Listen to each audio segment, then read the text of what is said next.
लोकसभा चुनाव से पहले उत्तर प्रदेश में इंडिया गठबंधन को एक और तगड़ा झटका लगने जा रहा है। इंडिया गठबंधन को लेकर मायावती के बदले रुख के बाद अब राष्ट्रीय लोक दल के नेता जयंत चौधरी का भी इंडिया गठबंधन से मोह भंग हो सकता है। अखिलेश की सपा का दामन थाम गठबंधन में जगह बनाने को बेचैन रालोद अब भाजपा के संपर्क में पहुंच गई है। सियासी गलियारों में चर्चा है कि रालोद मुखिया जयंत चौधरी की भाजपा के साथ चर्चा चल रही है।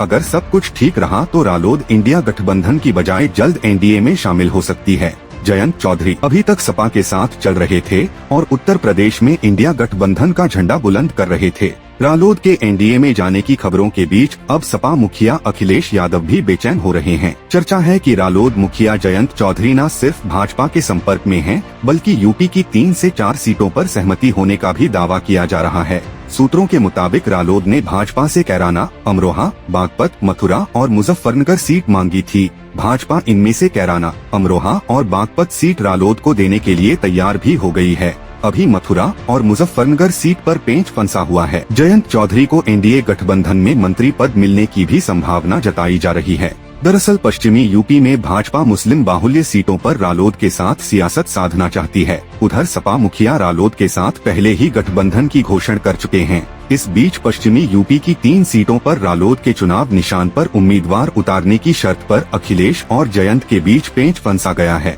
अखिलेश चाहते हैं कि कैराना, मुजफ्फरनगर और बिजनौर में प्रत्याशी सपा का हो जो रालोद के चुनाव चिन्ह पर मैदान में उतरे। सपा के सामने मुजफ्फरनगर सीट पर रालोद ने दावा ठोका था, जहां बीते चुनाव में दिवंगत अजीत सिंह महज 6000 वोटों से चुनाव हार गए थे। रालोद नेताओं ने कैराना और बिजनौर सीट सपा के बताए प्रत्याशियों को देने पर सहमति भी दे दी थी, लेकिन मुजफ्फरनगर और हाथरस सीट को लेकर दोनों दलों के बीच दूरियां बन गई। इसी दौरान चर्चा शुरू हो गई कि रालोद अध्यक्ष की भाजपा से गठबंधन की बात हुई है। बातचीत की पुष्टि नहीं हुई, लेकिन सियासी गलियारों में सबने अपने अपने समीकरण लगाने शुरू कर दिए। रालोद नेतृत्व ने अभी तक न तो इस संभावना से इनकार किया है और न ही इकरार, जिस कारण यूपी में सियासी चर्चाएं तेज हो गई हैं। 2 दिन पहले रालोद विधायकों को सत्र बीच में ही छोड़कर दिल्ली से बुलावा आया था। इस मुलाकात को गठबंधन से जोड़कर देखा जा रहा है, लेकिन इसी दौरान दिल्ली से दोबारा संदेश दिया गया कि अभी इंतजार करें। माना जा रहा है कि रालोद नेतृत्व अपने विधायकों से अलग अलग राय लेकर ही अगला चुनावी कदम उठाने जा रहा है। सियासी गलियारों में चर्चा यह भी है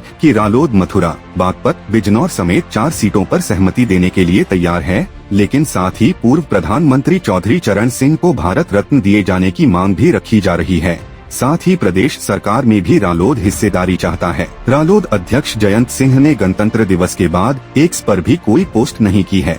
इसी दौरान छपरौली में 12 फरवरी के कार्यक्रम को भी फिलहाल टाल दिया गया है। रालोद नेताओं ने अपने हिस्से में आई सभी सीटों पर जो सर्वे कराया, उसमें अपने ही प्रत्याशी लड़ाने की बात भी सामने आई थी, जिसके बाद रालोद के सामने भी असमंजस की स्थिति बनी हुई है। वहीं रालोद के प्रदेश अध्यक्ष रामाशीष राय का कहना है कि रालोद के एनडीए में जाने की बात कोरी अफवाह है। रालोद पूरी दृढ़ता से साथ इंडिया गठबंधन का हिस्सा है।